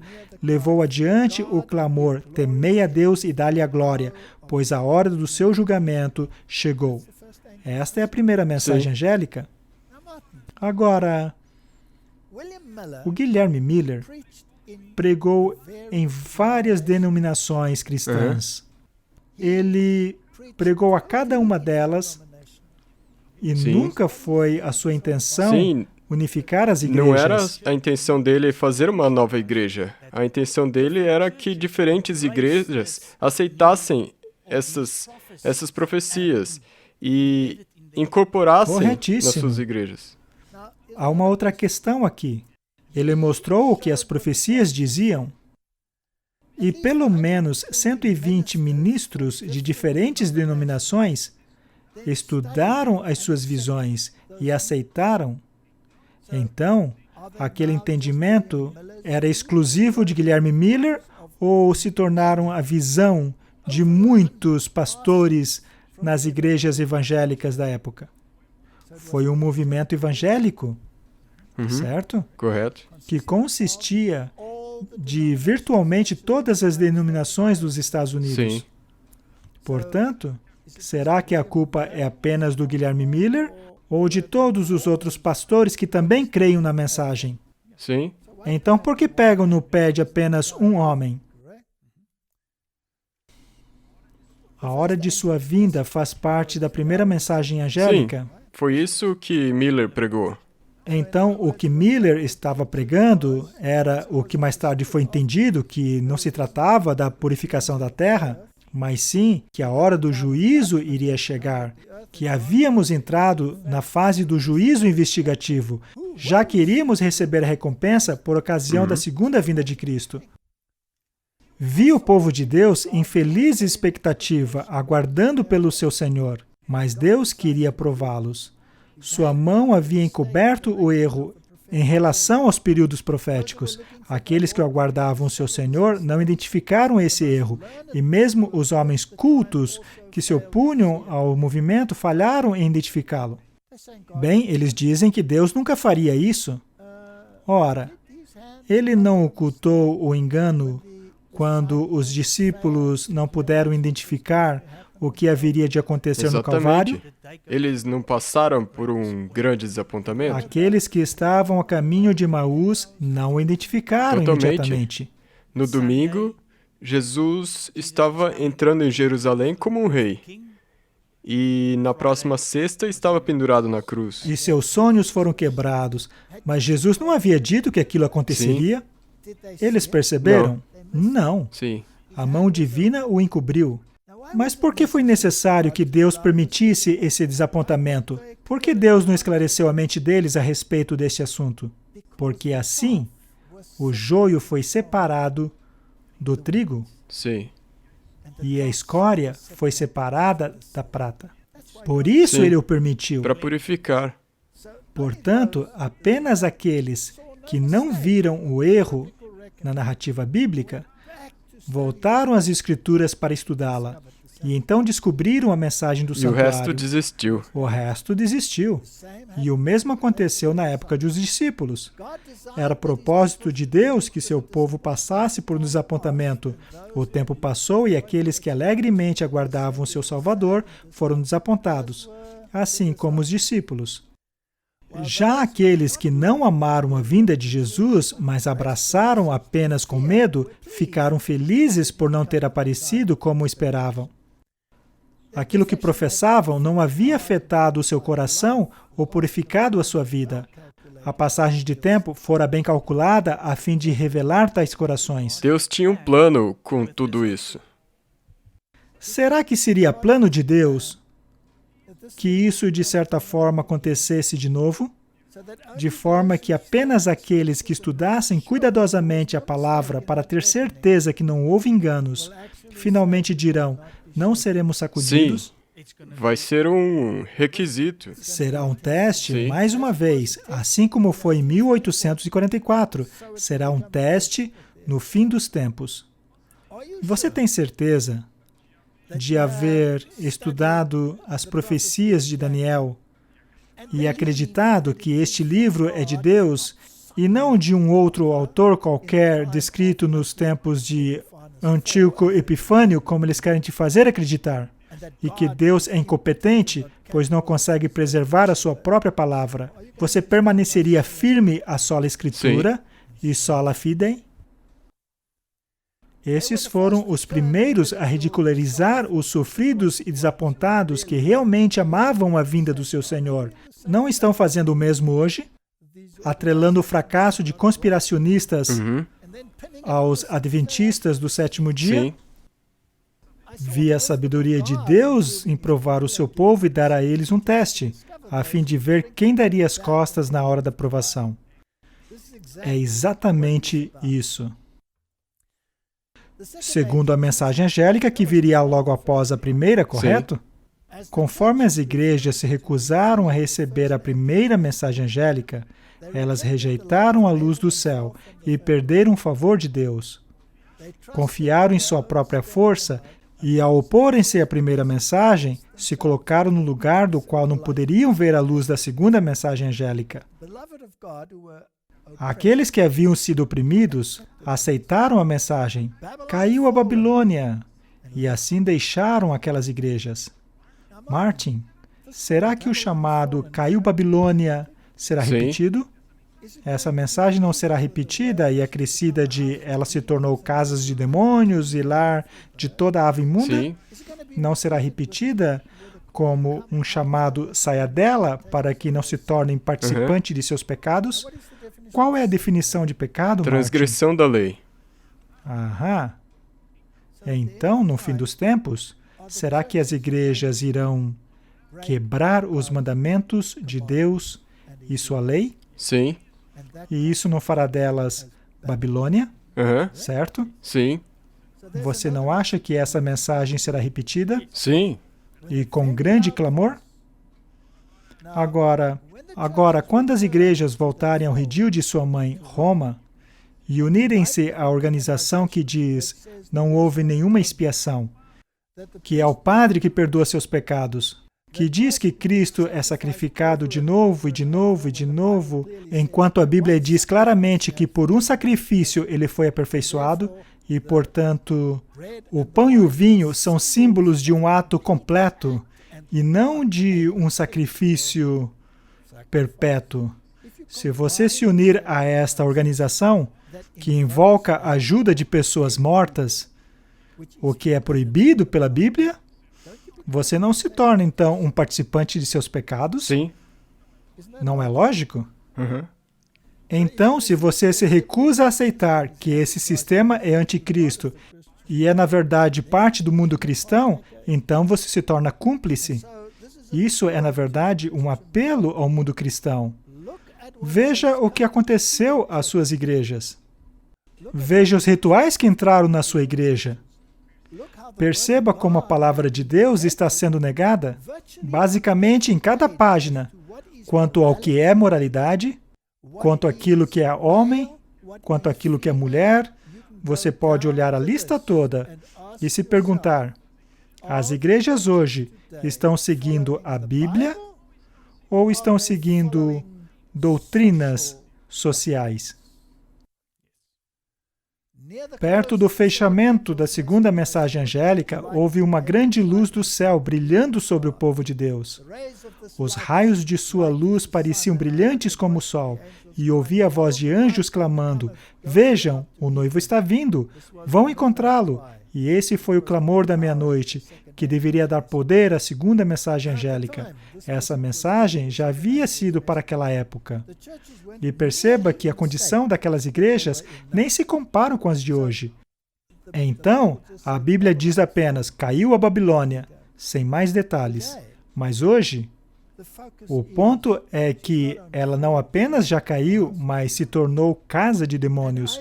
E eu vejo um pastor evangélico atrás de outro, subindo aos púlpitos de sua igreja para condenar os pecados de sua congregação e da sociedade. E mesmo assim não percebe que se tornaram parte de Babilônia. Quero fazer um apelo aos pastores aí fora, a sair dela, povo meu, e a guardar os mandamentos de Deus e a permanecer firme no testemunho Amém. de Jesus. Um espírito de oração solene e fervoroso era sentido em todo lugar pelos santos. Uma santa solenidade estava sobre eles. Os anjos os observavam com profundo interesse pelo efeito da mensagem, elevando aqueles que a recebiam, levando-os para longe das coisas terrenas a fim de obterem grande suprimento da fonte da salvação. O povo de Deus então havia sido aceito por ele. Jesus os olhava com grande prazer, pois a sua imagem estava refletida neles. Haviam feito sacrifício completo e inteira consagração, pois ansiavam ser transformados na imortalidade, mas foram mais uma vez a serem tristemente desapontados. O povo de Deus foi mais uma vez provado e testado. Falando nisso, já havia adventistas naquela época? Não. Adventistas do sétimo dia? Não. Todos eram pessoas com suas próprias igrejas. Exato. O mundo riu e zombou deles. Que aqueles que acreditavam sem dúvida nenhuma que Jesus haveria de vir para ressuscitar os mortos e transformar os santos vivos e levá-los para o reino, sentiram-se como os discípulos no sepulcro de Cristo. Levaram meu Senhor e não sei aonde o colocaram. Você vê a conexão? O mesmo desapontamento. Sim. E não eram adventistas do sétimo dia, pois esses não existiam ainda. Essa foi uma experiência evangélica. E Deus os chamou. E aqueles que aceitaram perceberam que suas igrejas haviam caído. Mas muitos mesmo não aceitaram. Portanto, Deus permitiu todo esse tempo, a fim de que a apostasia se tornasse tão madura, a ponto de se tornarem casas de demônios. Sim. E o lar de todas as aves imundas. Ou seja, o lar do falso Espírito Santo. E esse foi um período de purificação para a igreja verdadeira de Deus. Exato. E o que esse Espírito Santo ensina às pessoas? Ele ensina que Deus não está interessado em pecados, que a lei de Deus foi abolida, enquanto que o próprio Jesus disse que não veio para abolir a lei. Eles ensinam que você pode viver em harmonia com Deus sem viver em harmonia com os mandamentos dele. Os reformadores nunca ensinaram isso, mas todas as igrejas pregam essas coisas. E essas igrejas também disseram isso quando essa segunda mensagem angélica estava sendo pregada. As outras igrejas disseram isso. E foi por isso que essas pessoas que aceitaram a mensagem saíram depois. Correto? Então, finalmente descobriram onde estava a falha. No santuário, através de sacrifícios e ofertas trazidas ao santuário terrestre, os filhos de Israel deveriam apropriar-se dos méritos do Salvador que viria. E na sabedoria de Deus, essas cerimônias nos foram dadas a fim de que entendêssemos, ao olhar para elas, o trabalho que Jesus está realizando no santuário celestial. Afinal, o santuário seria purificado do quê? Do pecado. Do registro dos pecados. Quando Jesus morreu no Calvário, ele clamou, está consumado, e o véu do templo foi rasgado em dois, de cima a baixo. Foi assim para mostrar que o serviço do santuário terrestre estavam para sempre terminados e que Deus não mais se encontraria com os seus sacerdotes no templo terrestre a fim de aceitar seus sacrifícios. O sangue de Jesus foi então derramado, que deveria ser oferecido por ele mesmo no santuário celestial. A própria Bíblia diz que ele não entrou lá através de sangue de cordeiros e bodes, mas pelo seu próprio sangue. Entrou aonde? No santuário celeste. Certamente, isso é bíblico. E também é importante saber em qual compartimento do santuário celestial ele entrou. Correto? Se você ler qualquer Bíblia baseada nos textos receptos, isso fica absolutamente claro que ele entrou no lugar santo do santuário celestial, assim como os sacerdotes entravam no lugar santo do santuário terrestre. E, posteriormente, no lugar santíssimo. Mas as novas traduções distorcem isso. Sim. Mas, enfim, você acredita na sua Bíblia? Você acredita no livro de Hebreus? Se você acredita, então torne-se um adventista do sétimo dia. Assim como o sacerdote entrava uma vez por ano no lugar santíssimo a fim de purificar o santuário, assim entrou Jesus no lugar santíssimo do santuário celestial ao final dos 2.300 dias de Daniel 8. Essa era a mensagem de purificação do santuário. A cerimônia era assim e era chamada de Yom Kippur, o dia da expiação, a fim de fazer uma expiação final para todos aqueles que se beneficiariam da sua mediação e assim purificar o santuário. As igrejas que dizem que essa mensagem é de seita estão negando o livro de Hebreus. Finalmente, a terceira mensagem angélica.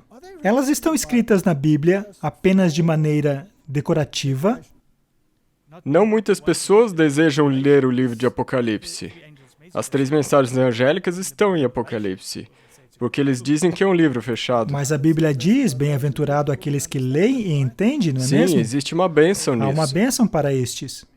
A mensagem do terceiro anjo está neste livro e a condenação mais assustadora é associada a esta mensagem.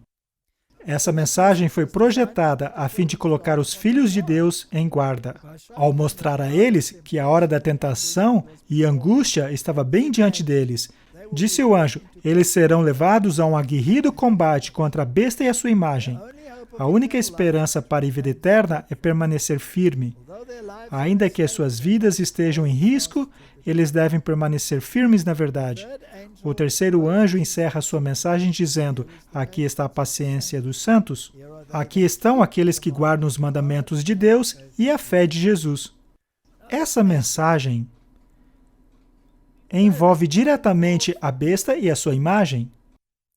E os Estados Unidos fazem parte disso, porque a imagem da besta é quando os Estados Unidos se une com as igrejas para impor as doutrinas de Roma. E quanto à besta, bem, ela foi identificada até mesmo pelos reformadores, é o catolicismo romano. Portanto, quando você fala contra esse sistema, você acabará não sendo popular. Ao dizer essas palavras, ele apontava para o santuário celestial. A mente de todos aqueles que abraçaram essa mensagem são direcionados ao lugar santíssimo, onde Jesus está diante da arca, fazendo sua intercessão final, aqueles a quem a misericórdia ainda perdura e aqueles que têm quebrado a lei de Deus ignorantemente. Essa expiação é feita em favor dos mortos justos, assim como os dos justos vivos. Ela inclui todos aqueles que morreram confiando em Cristo, mas que, não tendo recebido luz sobre os mandamentos de Deus, pecaram ignorantemente ao transgredir os seus preceitos. Há milhões de pessoas no passado que foram bons e sinceros cristãos, que nunca ouviram falar da questão do sábado e o domingo, e eles deveriam saber. Sim, sim. Pois fez parte da batalha da Reforma.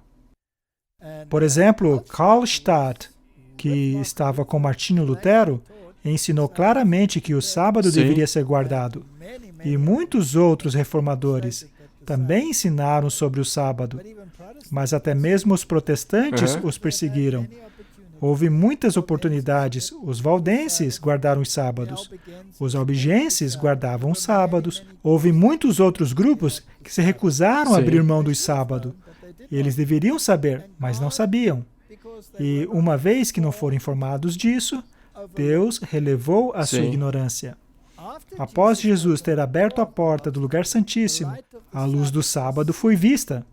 Quando você lê o livro de Apocalipse, diz lá claramente, e foi vista a Arca da Aliança, ou seja, a lei foi vista. Depois de 1844, essa mensagem final, Babilônia caiu, e o chamado a voltarmos em harmonia com a lei de Deus foi pregada. Então, desde 1844, essa mensagem tem sido a última mensagem para entrarmos em harmonia com a lei de Deus. Correto. E estas 2 mensagens angélicas estavam atingindo as pessoas e tirando elas, purificando a igreja de Deus e as reunindo, onde agora as leis de Deus, os mandamentos, se tornaram uma parte do movimento final. E o que é que as igrejas ensinam? Que a lei não importa mais, que ela é coisa do passado, e o que Roma ensina eu mudei a lei, quero que você guarde a minha lei. Mas Deus diz, a minha lei nunca muda, eu jamais mudo aquilo que sai da minha boca. É uma escolha simples. Após Jesus abrir a porta do lugar santíssimo, a luz do sábado foi vista, pois quando se olha para a lei de Deus, o sábado está lá, não se pode retirá-lo. E os filhos de Deus foram testados assim como Israel no passado, a fim de ver se guardariam a lei de Deus. Eu vi o anjo da terceira mensagem apontando para cima, mostrando o caminho para o lugar santíssimo do santuário celestial. Ao entrarem pela fé no lugar santíssimo, eles encontram Jesus e a esperança e a alegria são renovados. Eu os vi olharem para trás, revisando o passado, desde a proclamação do segundo advento de Jesus até a sua experiência de 1844. Eles veem a explicação para o seu desapontamento e a alegria e a certeza os anima. O terceiro anjo iluminou o passado, o presente e o futuro. E agora sabem que Deus os guiou através de sua misteriosa providência. Então, basicamente, aquilo que foi um teste em 1844 também será um teste no futuro. E o sábado terá um papel crucial, porque ele determinará os que são fiéis aos mandamentos de Deus e os que são fiéis aos mandamentos do homem. Martin, há muitas questões importantes aqui. Temos visto que as posições doutrinárias defendidas pelos adventistas do sétimo dia não são apenas posições dos adventistas do sétimo dia, mas foi uma posição evangélica defendida por muitos e muitos líderes das igrejas evangélicas. Acabamos de determinar isso. A situação atual deste mundo quer trazer um sistema comum que acomodará a todos em favor do bem comum. E assim, todo aquele que quiser ser exclusivista é um verdadeiro problema para esse sistema. Há muito mais envolvido do que somente o adventismo do sétimo dia. Qualquer um que quiser se apegar a este conceito de que há apenas um caminho para a salvação, será um problema. E assim, haverá um ataque à integridade cristã como um todo, que mais uma vez acabará peneirando os cristãos. E, felizmente, levá-los ao ponto de pesquisar as Escrituras, a fim de verificar se esses adventistas, que na minha opinião é o remanescente, porque a Bíblia diz que aqueles que guardam os mandamentos de Deus e guardam a fé de Jesus, estudarão para ver se os adventistas são bíblicos ou não. Portanto, não é suficiente peneirar apenas esse grupo que guarda os mandamentos e tem a fé de Jesus. É necessário peneirar o mundo cristão, a fim de acordá-los, pois estão adormecidos. Então vamos ver o que o Prime Time do Fox News tem a dizer sobre esse assunto. A ex-congressista Tulsi Gabbard, do Havaí, democrata, junta-se a nós agora. Congressista, é um prazer vê-la. Eu sei que a senhora acaba de deixar o cargo há uma semana ou duas. A senhora está surpresa com o avanço desta vigilância extra no suposto terrorismo doméstico? Então, isso é algo tão perigoso, sabe? Como vocês têm dito, este é um tema a respeito do qual todos os democratas, republicanos, independentes e libertários deveriam estar extremamente preocupados. Especialmente porque não temos que adivinhar para onde isso vai ou como isso termina. Quando se tem pessoas como o ex-diretor da CIA, John Brennan, falando abertamente sobre como ele falou ou ouviu de nomeados e indicados no governo Biden, que já estão começando a procurar em nosso país esses tipos de movimentos semelhantes às insurgências que eles viram no exterior. Que, em suas palavras, ele diz, formam esta aliança profana de extremistas religiosos, racistas, fanáticos. Ele lista alguns outros e adiciona no final, até libertários.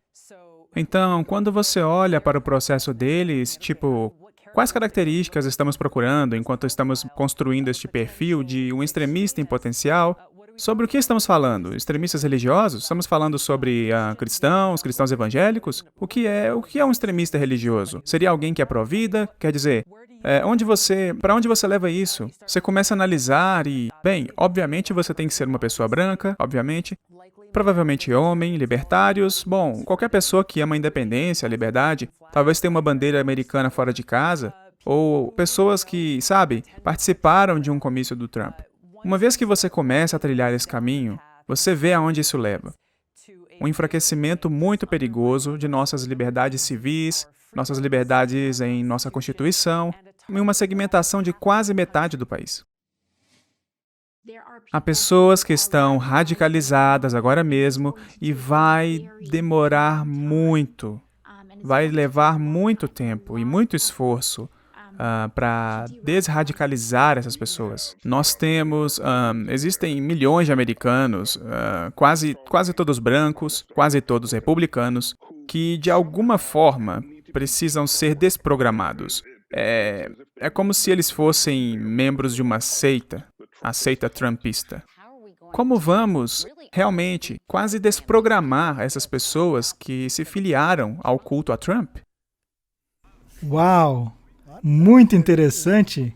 Então agora, se você apoia algumas das ideologias apoiadas pelo Trump, então você faz parte de uma seita e você precisa ser desprogramado. Mas parece que essas pessoas que estão defendendo este ponto de vista são pessoas perfeitas. Afinal, quem determinou que eles são perfeitos e os outros não? Eles mesmos, correto? Sim. Portanto, dependendo das maiorias ou ideologias, você pode estar no meio ou na beirada ou mesmo fora, Sim. certo? E aqui de novo, extremistas, fundamentalistas. Este artigo é da Wikipedia. Campos de reeducação Xinjiang. É assim que eles fazem na China? Na China? Eles são mais radicais. Eles coletam aqueles que, de acordo com eles, são radicais, normalmente os muçulmanos, e os colocam em campos de reeducação. Será que algo semelhante poderia acontecer no Ocidente? Nesse vídeo que nós olhamos, eles estavam falando de desprogramar as pessoas, todos esses terroristas que têm que ser localizados, esses campos que eles estão usando na China para reeducar as pessoas, acho que podem se tornar uma realidade. Bem, eles têm usado este campo para muçulmanos desde 2017. As autoridades alegam conter centenas de milhares desses campos, sejam dos Uigures ou de outras minorias étnicas, no suposto propósito de conter o terrorismo. Este é o ponto. Agora, será que o Papa não disse que fundamentalistas religiosos são terroristas? E que fundamentalistas são perigosos? Sim. E qual a definição de um fundamentalista? Um fundamentalista é alguém que acredita na Bíblia. E acabamos de mostrar que a doutrina adventista do sétimo dia segue a Bíblia à risca, enquanto que a Igreja Católica pega a Bíblia e destrói completamente a sua relevância. Sim. Então, mais uma vez, é uma questão de em quem você acredita. É estimado que em 2019, as autoridades chinesas deteram aproximadamente 1,5 milhão de pessoas. A maioria desse grupo muçulmano para reeducá-los. Eu espero ser capaz de resistir a uma reeducação do que tange a crer na palavra de Deus. Na Idade Média, não queria a Igreja Católica Apostólica Romana, reeducar os protestantes através da tortura e todas essas técnicas? Sim, eles tinham a Inquisição. E como que era? Você tinha que negar aquilo que você acreditava. Exato. Então eles queriam reeducar as pessoas. Correto, é o que eles fizeram, e o fizeram por meio de tortura. E falando nisso, um dos métodos utilizados pela Inquisição foi o afogamento. Ora, e não foi os Estados Unidos que se valiam da tortura por afogamento a fim de reeducar os terroristas? Será que o mesmo poderia acontecer mais uma vez? Estaríamos rumando a um período inquisitório? Artigo do New York Post. Alexandra Ocasio-Cortez propõe uma desprogramação de supremacistas brancos. É interessante que estes calouros, como Trump os chamava, agora estabelecem o padrão e a norma da sociedade. E aqueles que se baseiam em princípios bíblicos são postos de lado, como teorias da conspiração. Conspiradores e pessoas perigosas à sociedade. O mundo realmente virou de pernas para o ar. Bem, mas a Bíblia diz que as crianças governariam, não é? Sim. E elas estão. John Biden ordena a revisão da ameaça doméstica extremista americana. Isso é 23 de janeiro. É recente? O Escritório de Inteligência Nacional foi criado depois dos ataques de 11 de setembro. E nós mostramos no outro episódio que estas preparações vêm de longas datas e de como esta legislação antiterrorista tem sido introduzida. Sempre logo após os desastres. Sim, e agora que a ameaça principal se foi, essa lei será usada contra quem? O Escritório de Inteligência Nacional foi criado depois dos ataques das Torres Gêmeas de 11 de setembro, com o objetivo de impedir o terrorismo internacional. E o fato de que eles estão liberando essa investigação poderia sugerir que as autoridades americanas estão examinando onde redirecionar o seu foco aos extremistas domésticos. Adam Schiff, o presidente do Comitê de Inteligência da Casa, disse ser crítico que a administração do Biden priorizasse a ameaça do terrorismo doméstico. Em particular, os extremistas brancos da extrema-direita foram nutridas pelas plataformas online, que se tornaram uma das ameaças mais perigosas à nossa nação. O atual diretor do FBI, Chris Wray, disse no último outono que nos últimos anos a ameaça mais letal tem vindo de ativistas antigovernos, como membros de milícias anarquistas antigoverno. Bem, é intrigante para mim como eles conseguem colocar o adventismo junto com essa categoria. Correto.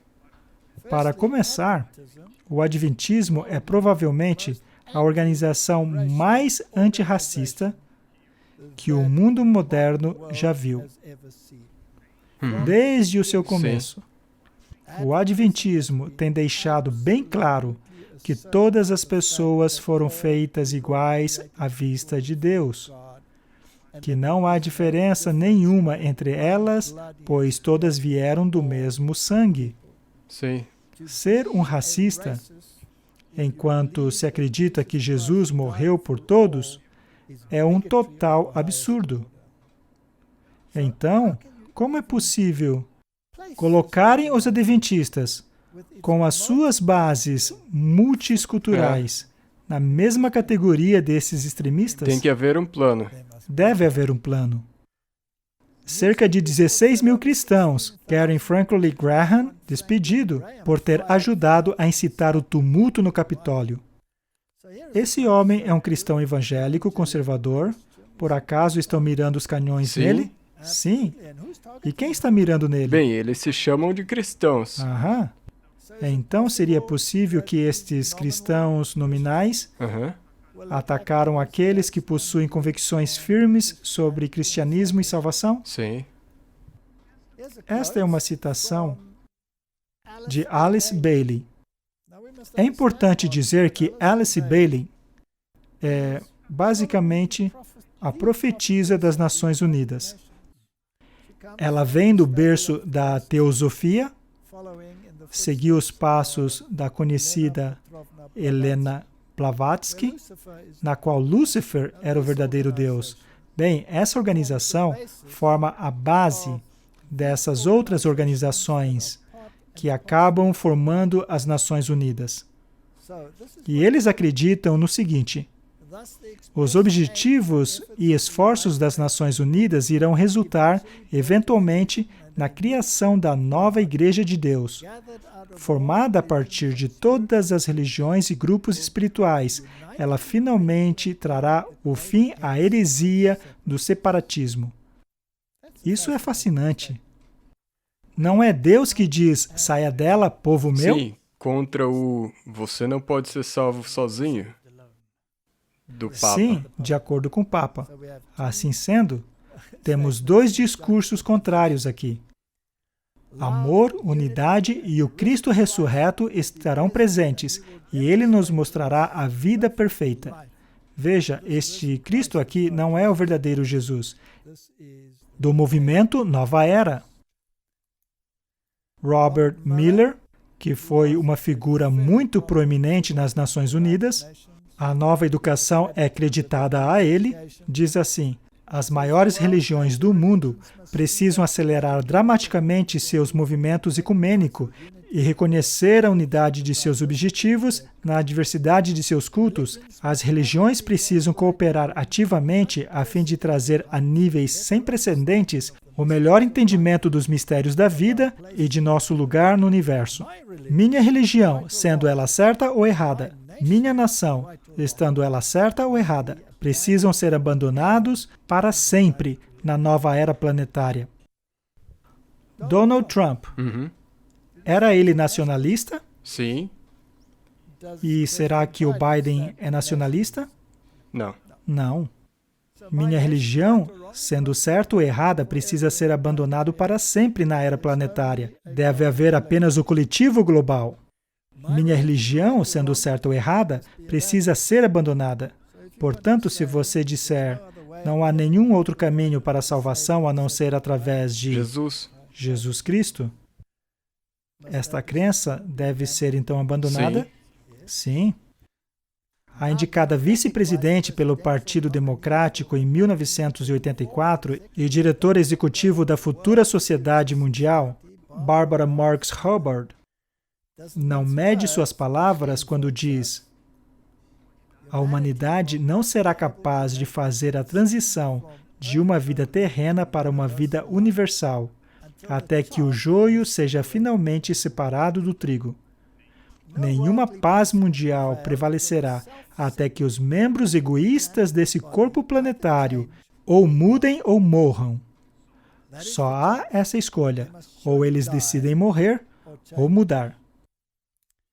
Esse ato seria tão horrível quanto matar uma célula de câncer. Precisa ser assim, para o bem de todos, para o bem comum. Mas não foi apenas a Hubbard que disse isso, mas o Tomás de Aquino disse a mesma coisa, e isso faz parte da doutrina católica. Sempre tem havido sementes defeituosas. No passado, lhes era permitido ter uma morte natural. Nós, os sábios, temos sido muito pacientes, esperando até o último momento, até a transformação quantum, até finalmente agirmos e cortar fora esse agente corrupto e corruptor da humanidade. É como ficar parado vendo o câncer crescer? Alguma coisa deve ser feito antes que o corpo todo seja destruído. O Papa Francisco já não relacionou o fundamentalismo a uma doença como essa? O terrorismo também precisa ser eliminado? E dizer algo contra Roma também é considerado terrorismo? Como terrorismo. Dr. Adler, presidente da Comissão de Editores da Enciclopédia Britânica e diretor do Instituto de Pesquisas Filosóficas de Chicago e também diretor do Projeto Paideia e depositário honorário do Instituto Aspen, diz o seguinte: para ser bem claro, Adler defende que jamais obteríamos a paz mundial até que atinjamos a unidade cultural. Adler, porém, diz que há apenas um obstáculo para esta unidade: o cristianismo. Segundo ele, o cristianismo alega ter conhecimento sobrenatural e revelação divina, o que causa divisão e não dá abertura a um debate racional. Isso não deve ser tolerado. Aquele seminário meu, aquele que você vai pôr o link, Sim. suporte de livros, fala sobre divisão. E fala sobre se Jesus causou divisão ou não. Então, assistam Eles vão esse ter que sermão. olhar isso. Matthew Fox, que também é uma pessoa muito proeminente, comenta sobre a nova era e os seus 4 bilhões de ocupantes. Onde estão os outros bilhões? Será que foram eliminados? Isso se parece muito com o que aquele site conspiracionista dizia. Veja, eu entendo que a informação daquele site foi alterada ou removida. Eu não verifiquei. Eu não chequei também, mas lá dizia que as nações cristãs seriam despopuladas. Isso é interessante. O autor John Randolph Price, autor de O Super Seres, se refere claramente aos cristãos na seguinte citação: há alguns grupos que se pegam a ideias absurdas de que o homem é um pecador miserável e um verme do pó. E é ele que nos diz que 2,5 bilhões de pessoas serão mortas. É a mesma coisa. O humanista e adepto da nova era, John Dunphy, se refere ao cristianismo como um cadáver em apodrecimento e parece que o cristianismo verdadeiro está sob ataque, especialmente os cristãos que guardam os mandamentos de Deus e não os mandamentos dos homens. E é óbvio que eles não se encaixam na sociedade deles. Eles são câncer que precisam ser removidos. Aqui está mais uma interessante discussão neste canal de televisão. Vamos ouvir. Big Techs, liberdade de expressão. Será isso apenas um bip momentâneo na tela do radar, Rod? Ou você acredita que isso venha a piorar? Oh não, isso definitivamente vai piorar e no meu livro Não Viva de Mentiras, eu falo sobre isso como o início do totalitarismo brando. Totalitarismo brando porque não vai ter gulags, polícia secreta, as coisas que os soviéticos tinham. Ao contrário, isso é algo que será feito principalmente por meio das Big Techs, limitando o acesso à economia e mantendo de forma que apenas aqueles que se conformam com o que o regime deseja possam participar da economia. Já estamos vendo isso acontecer agora na China, com o sistema de crédito social de lá, que só permite que as pessoas que se conformam com o que o governo deseja tenham acesso total à economia e a viagens, bons empregos, universidades, etc. Eu acho que nós veremos uma versão informal disso acontecer bem aqui nos Estados Unidos, e o martelo vai cair sobre os conservadores e os cristãos tradicionais. Então, o que você acha que vai acontecer nos próximos dias com a presidência de Joe Biden? Agora, você mencionou o totalitarismo brando. Estamos avançando nessa estrada sob o comando de Joe? O que você espera? Estamos sim, sem dúvida. Joe Biden já falou como ele vai aprovar uma legislação de terrorismo doméstico. Nós veremos pessoas sendo classificadas como terroristas, pessoas que não têm nenhum interesse em terrorismo, que não apoiam a violência, mas que simplesmente questionam como as coisas são feitas neste país, e isso ocorre na direita. Eu acredito que cristãos conservadores também serão visados, e não haverá distinção entre nós, cristãos pacíficos, conservadores, e aqueles que querem violência. Mas aqui está um ponto importante também, Gary. Isso não vai vir simplesmente do governo, e pode não vir principalmente do governo. Virá de grandes corporações e de grandes empresas de tecnologia, que usarão sua liberdade em nossa sociedade de livre mercado para marginalizar e oprimir deploráveis, que incluem conservadores políticos e conservadores religiosos. Bem, nós já até vimos um pouco disso com a pandemia de Covid-19. Se você é contra usar máscara, você é condenado ao ostracismo pelas Big Techs. Elas chegam até a te bloquear. Então, como funciona a pandemia em tudo isso? Bem, o que a pandemia fez, e devo dizer que acredito que a pandemia é real, mas o que a pandemia fez foi nos acostumar a ser controlados. Isso nos colocou em uma posição e uma mentalidade de medo e controle, onde podemos estar abertos para recebermos ordens do governo, e eu acho que isso tem sido um ensaio, por assim dizer, para um controle maior. E eu acho que na medida em que os cristãos não usaram esse tempo de pandemia, para nos prepararmos para um longo prazo, para o que significa ser fiel em um longo período de opressão, então desperdiçamos nosso tempo, não há mais tempo a perder. Bem, e a respeito disso, Rod, para fecharmos, então, como deveriam os conservadores e cristãos, católicos e evangélicos neste país responder a tudo isso? O que precisamos fazer?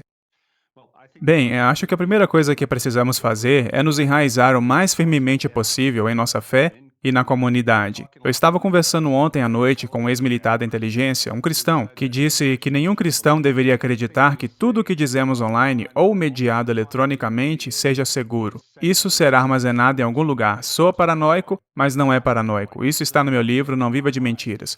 O que temos que fazer, acima de tudo, porém, é nos prepararmos para sofrer. Nós, da Igreja Americana, não sabemos nada sobre o sofrimento. Temos vivido bem por muito tempo. As pessoas que cresceram sob o comunismo, com quem eu falei no meu livro Não Viva de Mentiras, elas sabem o que é sofrer pela fé.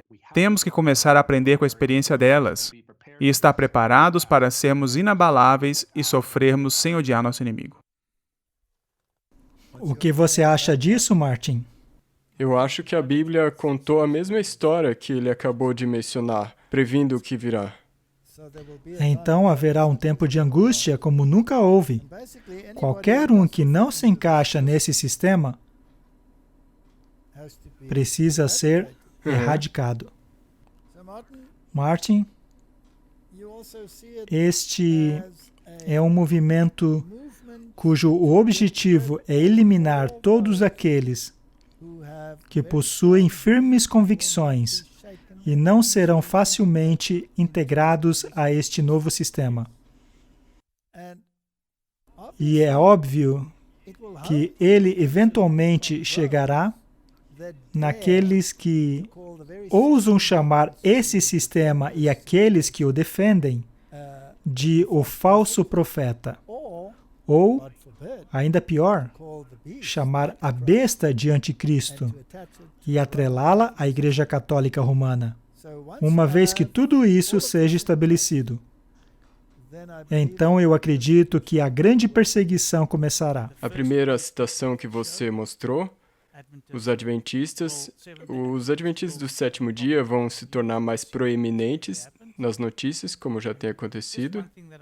E mais uma coisa que eu diria a partir disso que foi mencionado no vídeo, o que será importante é não odiar as pessoas que... Não devemos odiar, mas Sim. amar os nossos inimigos. Martin, uma vez que essa purga comece, o que restará do cristianismo? Uma forma liberal de cristianismo, não é verdade? Sim, correto.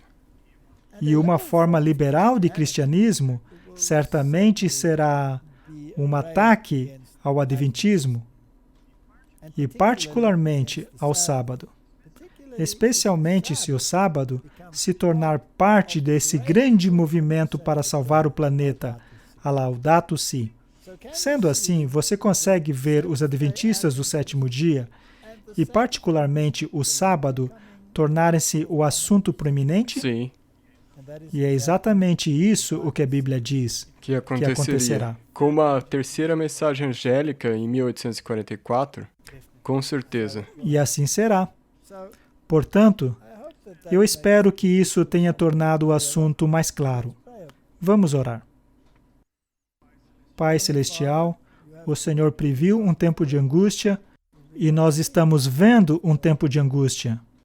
Tu preveste que haverá traições, que as pessoas serão entregues, e estamos vendo traições. Estamos vendo as coisas previstas pela Bíblia, mas estamos ao lado da Palavra de Deus. Senhor, nós acreditamos que permanecer firme sobre esta rocha inamovível, que é a Palavra de Deus, é a única esperança da humanidade. Oramos para que venhas nas nuvens dos céus, a fim de cumprir o que prometeste, purificar essa terra de toda injustiça. É a minha oração em nome de Jesus. Amém. Amém.